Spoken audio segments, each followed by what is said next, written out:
তোমার বাড়িতে না আসলে আমি জীবনেও বুঝতাম না আমার বাপের বাড়ির লোক এত খারাপ। আমার সংসারে ভালো, এরা জীবনেও চাইবো না, এরা বুঝতে পারতাছি। ভালো তো হইলো তোমার বাড়ির লোকজন, এগুলো কি আমার জীবনটা ধন্য।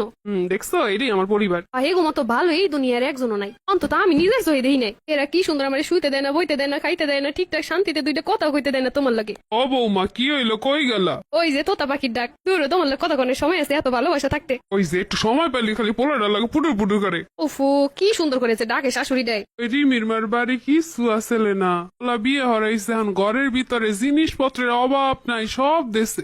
কপাল, আমার কপালটা খারাপ। আম্মা আপনাকে বাড়িতে না এলে আমি জীবনেও বুঝতাম না আমার বাপের বাড়ির লোকজন এত ফকির। আপনার বাড়িতে এই বাইসতে গেছি।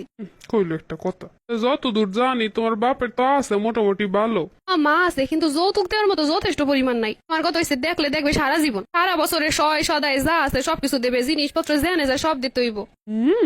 আমার বাপের বাড়ি যে এত ভিখারি এত গরিব এত আগে বুঝি নাই, জানে না আমি জীবনেও বুঝি নাই আমার লগে